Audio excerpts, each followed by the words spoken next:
Good morning, and a warm welcome to your show, Sunny Morning San Francisco.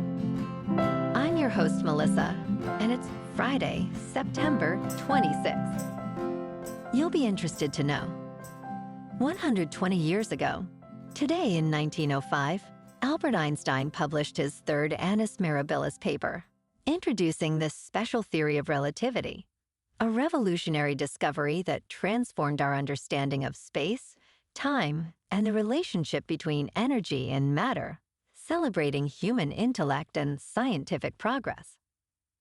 This momentous achievement, by challenging classical notions and inspiring generations of physicists, stands as a beacon of human ingenuity and curiosity, reminding us of our capacity to unlock the universe's deepest secrets.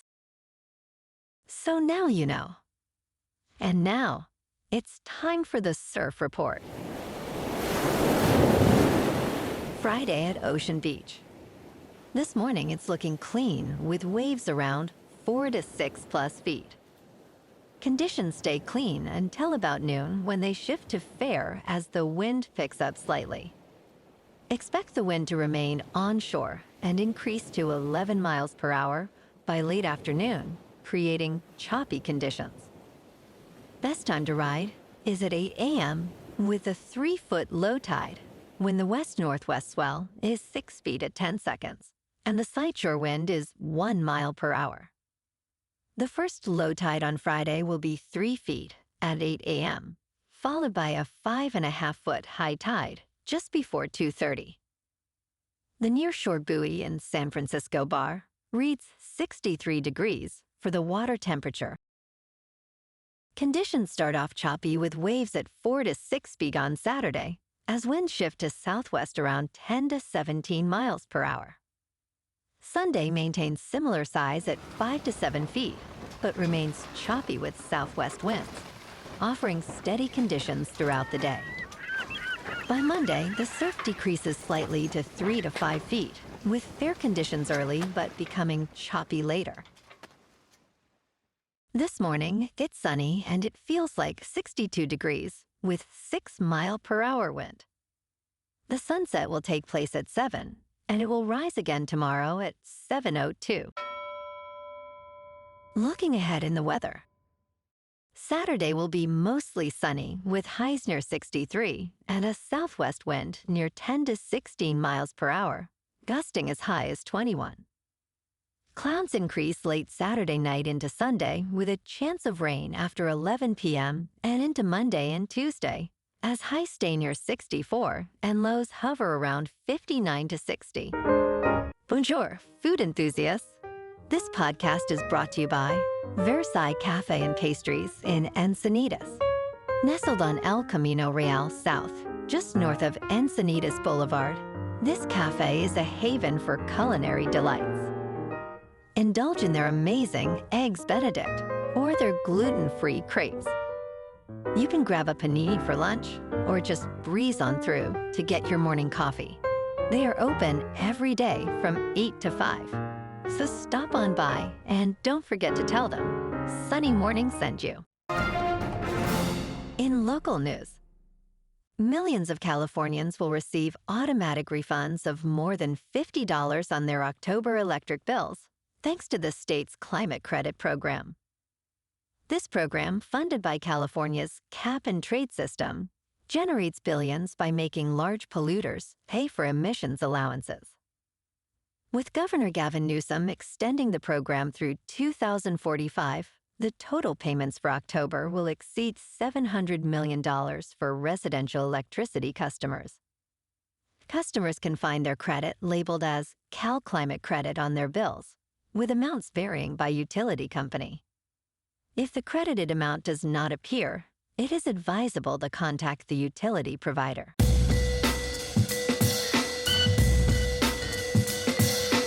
Now on to sports.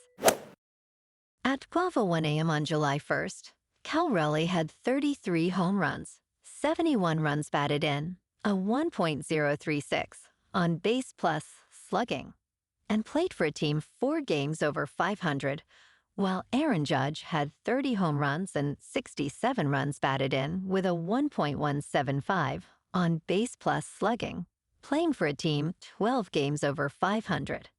2 months later, Raleigh struggled, hitting 183, and Judge remained strong despite injury. As October approaches, both players are in the MVP race, with compelling arguments for each. Last night, on Thursday Night Football, the Seahawks beat the Cardinals in Arizona 23-20. Sam Darnold was 18 for 26, with 242 yards passing, 1 touchdown, and no interceptions.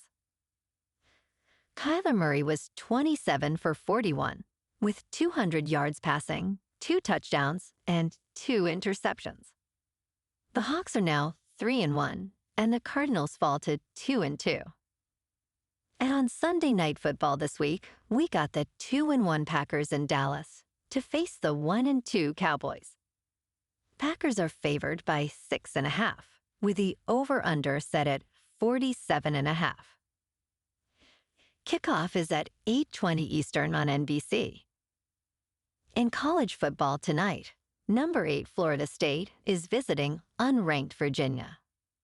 And on Saturday, a couple big games. Number 6 Oregon visiting number 3 Penn State at 7:30 Eastern on NBC, and number 17 Alabama visiting number 5 Georgia at 7:30 Eastern on ABC.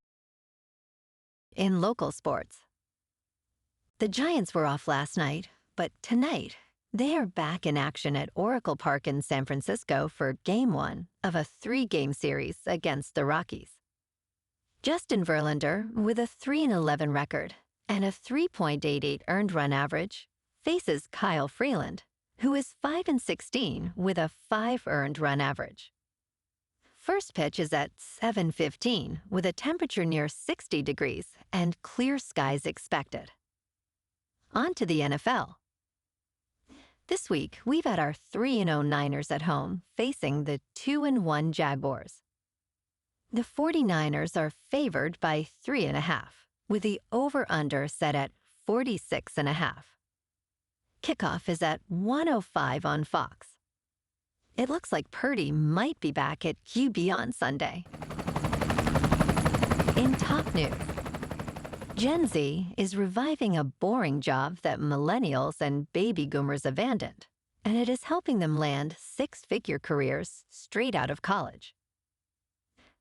As millions of baby boomer accountants prepare for retirement, the industry faces a talent shortage crisis. Gen Z is realizing this 6-figure career opportunity by assisting individuals with tax filing for free.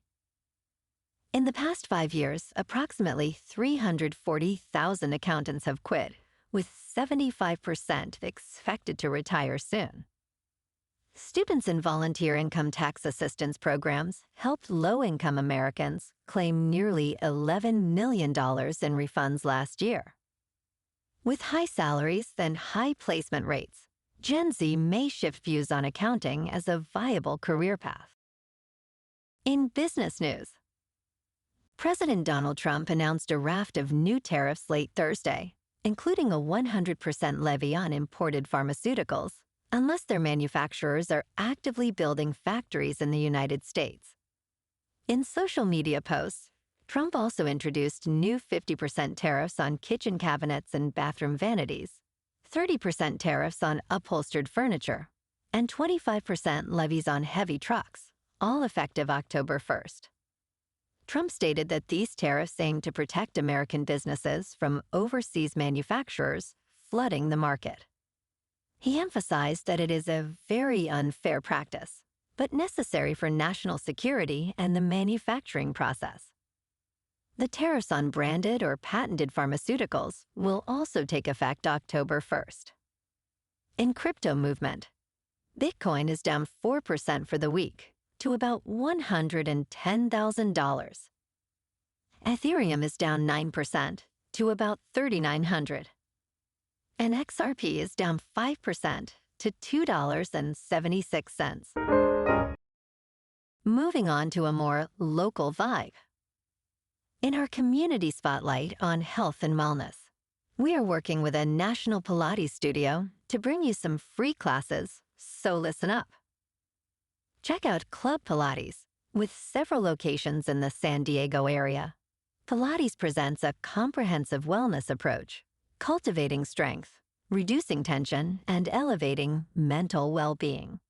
Scientific research affirms its benefits. So now you can check out Club Pilates for a free class. With locations in Encinitas, Solana Beach, Oceanside, La Jolla, and more. Just be sure to tell them Sunny Morning sent you by. And now, back to the show. Let's talk tech. Apple's liquid glass is being hailed as the next decade's user experience, but experts caution it may leave users behind. This week, Apple introduced its most significant design update in years, aiming to redefine its visual language. However, UX experts describe liquid glass as anywhere from mildly disappointing to outright broken. While the design is visually appealing, it presents higher cognitive loads and accessibility issues, especially for older adults. Apple continues to refine liquid glass, but may need to reconsider its aesthetic-first approach to enhance usability. The quest for a more fluid interface continues, but challenges remain. And in entertainment news, NBC Universal on Thursday warned customers that its networks may be dropped from YouTube TV if the two parties cannot reach a new distribution agreement by September 30th. NBCU rarely leverages consumer campaigns to negotiate pay television distribution fights, and this escalation highlights the challenges it faces with YouTube TV. Impacted channels include NBC, Telemundo, Bravo, CNBC, MSNBC, USA Network, and others. NBC News stated that Google, with its $3 trillion market cap, wants to control what we watch. YouTube TV claims NBCU's pricing is too high, stating, NBC Universal is asking us to pay more than what they charge consumers for the same content on Peacock. If content is unavailable for an extended period of time, YouTube TV will offer subscribers a $10 credit. Well, alrighty folks, it's time for the quote of the day. And today, our quote comes from the American physicist and Nobel laureate, Richard Feynman. And he said, "The first principle is that you must not fool yourself, and you are the easiest person to fool." And that's a wrap for this morning. You can check out our Instagram, YouTube, and TikTok for some captivating aerial videos with local news and the surf reports. Have an amazing day, my good friends. We'll see you tomorrow with another episode of Sunny Morning San Francisco.